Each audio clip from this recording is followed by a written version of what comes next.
اللہ نے پوری دنیا کے شیطان دجال اکٹھے ہو جائیں ہمیں مٹا نہیں سکتے. ہاں یہ ہو سکتا ہے کہ اللہ ہمیں ختم کر دے، ہمیں ختم کر دے. محترم سامعین کرام، مولانا طارق جمیل صاحب کے اچھے بیان سننے کے لیے ہمارے چینل کو سبسکرائب کر دیں اور بیل آئیکن کے بٹن کو دبا دیں. مثلا ساری دنیا کا باطل کا مٹا دو اور ہم مٹ جائیں تو اللہ کیا کرے گا؟ کسی اور قوم کو فوراً کلمہ پڑھا کے مسلمان بنا دے. اسلام نہیں مٹ سکتا ہے، دنیا کی کوئی طاقت نہیں مٹا سکتی. اور یہ جو تبلیغ کا کام چلا ہے اس بات کی نشانی ہے کہ اللہ دین کو زندہ کرنے والا ہے. یہ کوئی جماعت نہیں ہے کہ جنہیں دنیا جماعتیں ٹریاں ودیاں، یہ کوئی جماعت نہیں ہے. پورے عالم کے انسانوں کو سامنے رکھ کر ایمان کی دعوت دینے کا پروگرام اور نظام ہے. اس کا آخر ہدایت ہوگا اور اللہ جو چاہے کر دے، چاہے باطل والوں کو ایمان دے دے. اللہ کی سنت تو کوئی 500-600 سال پہلے ایک دور آیا ہے جب یوں لگا کہ دنیا سے اسلام مٹ جائے گا اور ختم ہو جائے گا. یہ دور ہے 7ویں صدی کا. زوال تو شروع ہو گیا 5ویں صدی سے، جب مسلمان آپس میں لڑ حکومتوں کے غلام بن گئے. 583 سے 483 سے زوال آنا شروع ہوا. اور پھر وہ چلتے اتنا آگے چلا گیا کہ ایک دوسرے کے گلے کاٹنا یہ فن بن گیا. حکومت کی خاطر ذبح کر دینا، کھوپڑیوں کے مینار بنا دینا. اسپین کا مسلمان بادشاہ تھا، وہ مسلمان اپنے دشمنوں کی کھوپڑیاں کاٹ کر اس کو خالی کر کے اس میں مٹی ڈال کے اس میں پھول اگایا کرتا تھا. یہ ظلم و ستم شروع ہوا تو اللہ تعالیٰ نے تاتاریوں کا عذاب اٹھایا اور صحرائے گوبی سے ایک فقیر آدمی جس کا نام تھا تموجن، یہ 564 ہجری میں پیدا ہوا. یہ اتنا غریب تھا کہ چوہے مار کے کھاتا تھا، اتنا غریب اور اتنا بے بس تھا. اس کی بیوی کو دشمن اٹھا کے لے گئے اور یہ واپس نہ کروا سکا. یہ اتنا بے بس تھا. جب انہوں نے خود واپس کیا تو اس کی بیوی حاملہ تھی. اس کا نام تھا تموجن اور اس کو بعد میں تاریخ نے نام دیا چنگیز خان. جب وہ 40 سال کی عمر کو پہنچا تو دنیا کا سب سے طاقتور بادشاہ بن چکا تھا. اور پھر مسلمان بادشاہ کیا، عوام کیا، رعایا کیا، امیر کیا، غریب کیا، وہ تباہی کی آخری حدوں تک آپس میں مالکی، حنبلی، شافعی، حنفی ایک دوسرے کو قتل کر رہے، شیعہ سنی ایک دوسرے کو قتل کر رہے اور ایک دوسرے پر لڑائیاں اور ایک دوسرے کے خلاف مناظرے. یہ دین بن گیا. 317 ہجری میں 317 میں پیچھے سے بات چل رہی تھی. عسیٰ ان یبعثک ربک مقاما محمودا. اس آیت پر کچھ حنبلی کچھ دوسرے مسلمان آپس میں اتنا اختلاف ہوا کہ لڑ 300 آدمی ذبح ہو گئے. یہ کیفیت بن رہی ہے. اور عباسی بادشاہ عید کی نماز پڑھنے نکلتا ہے. بغداد کا خلیفہ عید کی نماز پڑھنے جا رہا ہے. اس کے آگے مراسی نچی جاندے، بھنڈ نچی جاندے تو کرتب ہوئے جاندے. عید کی نماز کے لیے یہ جلوس نکلتے عیدگاہ میں عشاء کے بعد پہنچا اور عید کی نماز عشاء کے بعد پڑھی گئی. یہ حال ہو گیا. اس طرح کی صورتحال بن گئی. اور اخلاقی پستی اپنی حد کو پہنچی تو اللہ تعالیٰ نے چنگیز کو اٹھایا اور اس نے 610 میں اسلامی سلطنتوں پہ حملہ شروع کیا. یہ بامیان افغانستان کا شہر ہے. یہاں اس کا ایک بیٹا چغتائی اس کا بیٹا قتل ہو گیا، یعنی اس کا پوتا قتل ہوا. تو جب بامیان فتح ہوا تو اس نے حکم دیا کہ کتے بلے بھی ذبح کر دیے. عورتوں کے پیٹ چاک کر کے اس میں سے بچے نکال کے وہ ذبح کر دیے. ایک انسان تو انسان ہے، جانور گائے بھینس بھی ذبح کر تو ایک عذاب بن کے نکلا کہ مسلمان آپس میں لڑ عقل ہی نہیں آ رہی تھی ان کو کہ ہماری تباہی کے بادل چھائے ہوئے ہیں اور وہ ایک دوسرے کو گلے کاٹنے پر اس پر ہی جی میں آج ہویا جانا. جب قومیں سوتی ہیں تو پھر ڈھول انہیں نہیں اٹھاتے، دھماکے انہیں نہیں اٹھاتے، پھر موت ہی انہیں اٹھاتی ہے.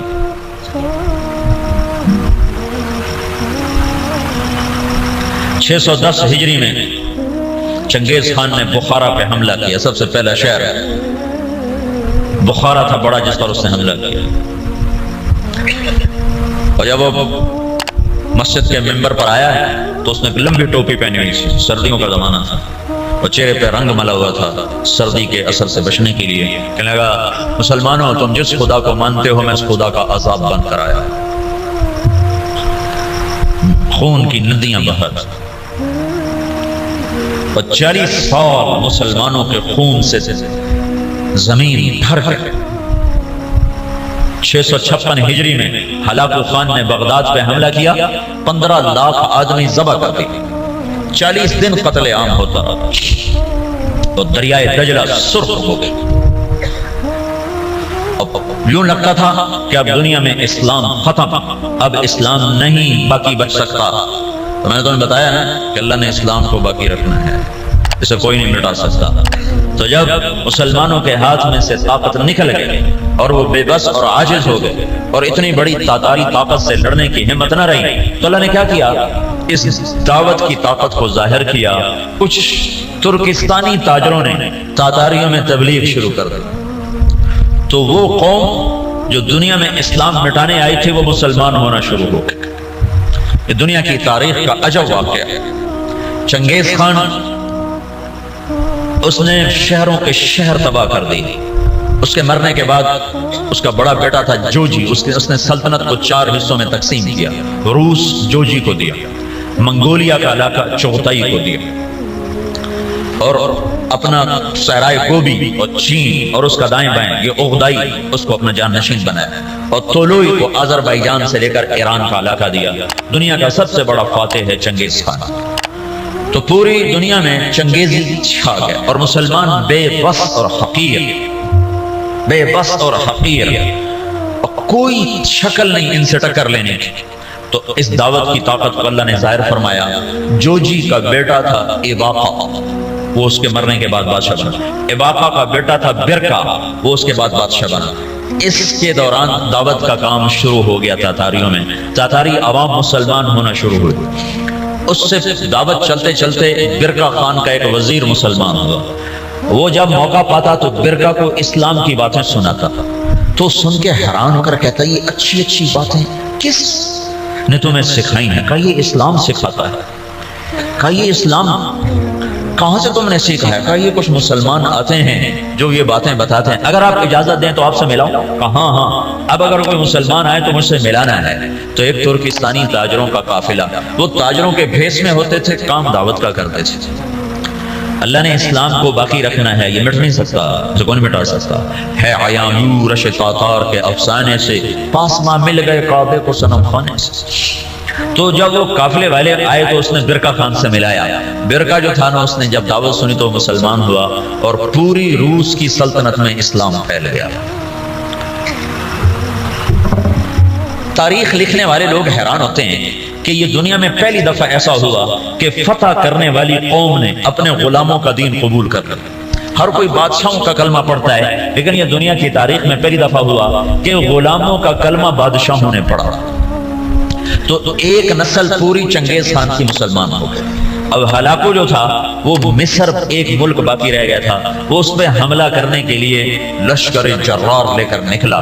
تو مصر کے بادشاہ رکن الدین بائبرس نے برکا خان کو خط لکھا کہ ہلاکو ہم پہ حملہ کرنا چاہتا ہے، تو مسلمان ہے ہمارا ساتھ دے۔ تو برکا خان نے ہلاکو کو خط لکھا کہ تو مصر پہ حملہ چھوڑ دے ورنہ میں تم پہ حملہ کروں گا۔ وہ بھی مسلمان ہیں، میں بھی مسلمان ہو چکا ہوں، کلمہ پڑھ چکا ہوں۔ جب یہ خط ہلاکو نے پڑھا تو پریشان ہو گیا۔ اس نے برکا خان کو خط لکھا کہ تمہیں پتہ نہیں ہے کہ چنگیز کا قانون یاسا، اس میں یہ لکھا ہوا ہے کہ کوئی تاتاری دوسرے کے خلاف تلوار نہیں اٹھائے گا۔ تو برکا خان نے اس کو جواب دیا وہ بھی کافر تھا، تو بھی کافر ہے، میں مسلمان ہوں، تو مصر پہ حملہ کرے گا، میں تجھ پہ حملہ کروں گا۔ اب اللہ کا غیبی نظام چلا ہے، اسلام کو کوئی نہیں مٹا سکتا۔ 4 بیٹے ہیں ہلاکو چنگیز کے، جوجی، اغدائی، چغتائی، تولوئی۔ ہلاکو تولوئی کا بیٹا ہے اور برکا ایباقا کا بیٹا ہے۔ اور جب یہ لشکر نکلا ہے مصر پہ حملہ کے لیے تو یہ حقیقت ہے اس لشکر کو مصر والے نہیں روک سکتے تھے۔ تاتاری کے سامنے آ گئے، اور پہلی دفعہ 50 سال کے بعد تلوار تاتاریوں کی آپس میں ٹکرائی، اور اس کے پیچھے چند غیر معلوم مسلمان تبلیغ والے ہیں جن کو تاریخ نے محفوظ نہیں کیا، نام تک بھی نہیں محفوظ کیے، لیکن چند لوگ تھے جنہوں نے اللہ کی بات سنا بادشاہوں تک پہنچائی۔ پھر ایک خوفناک جنگوں کا سلسلہ شروع ہو گیا۔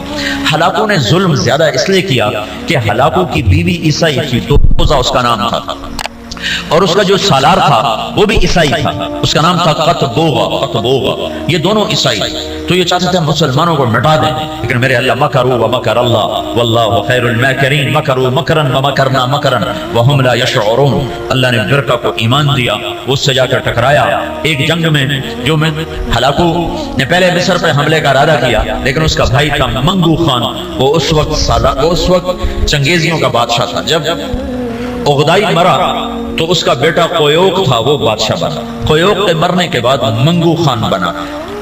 ہلاکو مصر پہ حملے کی تیاری کر رہا تھا کہ منگو خان مر گیا، تو وہ قانون تھا کہ جو تاتاری بادشاہ جہاں بھی ہے وہ بڑے بادشاہ کی میت پر پہنچے، تو اس نے سارے لشکر کو کوچ کا حکم دیا۔ تھوڑی سی فوج اس نے فلسطین میں رکھی، اور 2 سال کے بغداد کی تباہی کے 2 سال کے بعد 656 میں بغداد تباہ ہوا، 658 میں رکن بیبرس نے قطبوغا پہ حملہ کیا اور وہ زندہ گرفتار ہوا۔ پھر انہوں نے اس کی بوٹی کر کے اس کو پھینک دیا۔ پھر ہلاکو لاؤ لشکر لے کے مصر پہ چڑھا ہے، تو برقہ خان آگے آیا۔ یہ دونوں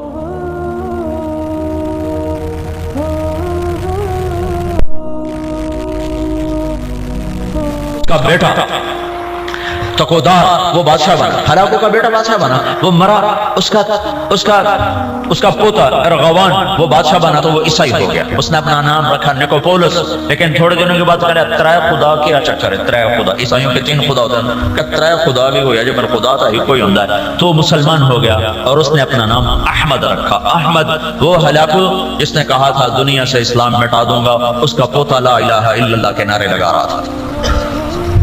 اس کے پیچھے کوئی تلوار نہیں ہے، تلوار تو مسلمانوں دے ہاتھ جرائی کوئی نہیں گئی، زنگ لگ گیا تھا تلواروں کو، زلوار شدہ قومیں کہاں لڑ سکتی ہیں؟ تو اللہ نے کیا کیا؟ اسلام کو باقی رکھنا ہے، تو جس قوم میں طاقت ہے لڑنے کو کلمہ پڑھا دی۔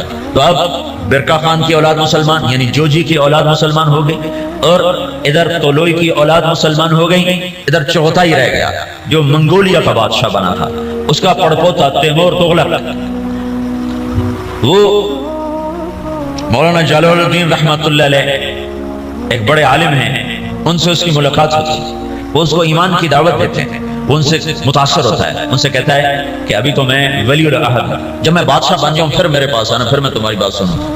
اس کے بادشاہ بننے سے پہلے جلال الدین کا انتقال ہو گیا۔ انہوں نے اپنے بیٹے رشید الدین سے فرمایا کہ بیٹا جب تیمور تغلق بادشاہ بنے تو اس کو جا کے ایمان کی دعوت دینا، اور بتانا کہ میرے باپ جلال الدین نے تم سے بات کی تھی تو تم نے وعدہ کیا تھا۔ جلال الدین کے انتقال کے بعد تیمور تغلق بادشاہ بنا، تو رشید الدین رحمت اللہ علیہ اس کے دربار میں پہنچا، بڑی مشکل سے اس تک رسائی ہوئی، اور اس کو ایمان کی جب دعوت دی تو اس نے کلمہ پڑھا۔ اس نے 4 وزیر تھے، اس نے ان کو بلایا، ان کو اسلام کی دعوت دی، انہوں نے بھی کلمہ پڑھا۔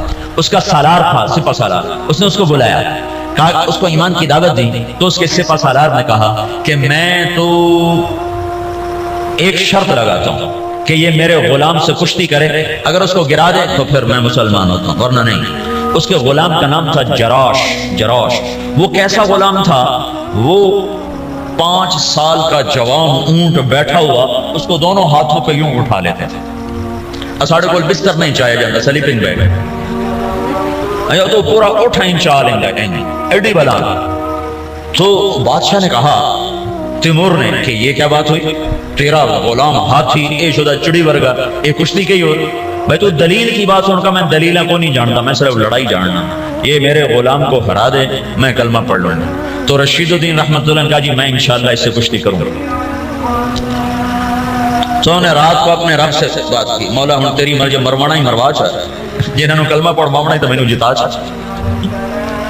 یہ سارے واقعات جو میں آپ کو بتا رہا ہوں یہ عیسائی مورخین کی کتابوں سے بتا رہا ہوں، اگر کسی مسلمان دی کتاب ہوتی تو لوگ کھڑا ہمیں بتا کے گلاں دسی جاندے ہیں، یہ میں آپ کو سارے واقعات عیسائی تاریخ دانوں کی کتابوں سے بتا رہا ہوں، جو لکھتے ہوئے خود حیران ہوتے ہیں کہ پتہ نہیں کی چکر ہے، اسلام میں کیا جادو ہے کہ جو طاقتور کو جھکا دے۔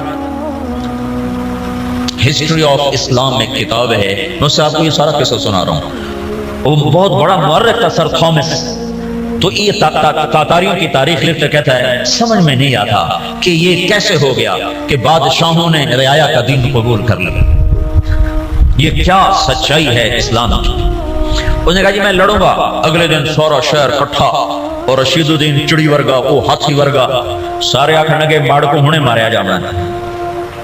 تو جب وہ آمنے سامنے ہوئے وہ ہنستا ہوا اور کہہ کے لگاتا ہوا آ رہا، اس قریب ہوا ان کو پکڑنے کے لیے، انہوں نے آگے بڑھ کے صرف اس کے سینے پر یوں ہلکا سا مکہ مارا، اللہ یوں کہا اللہ، تو وہ جراش 3 کلا بازیاں کھا کے گرا تو ڈھے کے بے ہوش ہو گئے۔ بادشاہ نے کہا ہاں بھائی ہوں تو سمجھ آ گئی اسلام سچی گل ہے۔ ہاں 10 لاکھ تاتاری اس بادشاہ کے ہاتھ کلمہ پڑھ کر مسلمان ہیں۔ منگولیا میں اس کی قبر ہے، قبر ضائع نہیں، منگولیا میں تیمور تغلق کی قبر ہے، اس کی قبر کے اوپر لکھا ہوا ہے یہ وہ خوش قسمت بادشاہ ہے جس کے ہاتھ 10 لاکھ انسانوں نے کلمہ پڑھا۔ جو قوم دنیا سے اسلام مٹانے اٹھی تھی 50 سال کے اندر وہ سارے کے سارے کلمے میں داخل ہوئے۔ صرف تاتاریوں کی ایک نسل اسلام سے محروم ہوئی، قبلائی خان۔ قبلائی خان کی نسل چین کی طرف نکل گئی تو وہ کلمہ پڑھنے سے محروم ہوئے۔ ادھر جو مسلمانوں کی حدود کے ساتھ تھے سب کے سب کلمہ پڑھنے والے بنے۔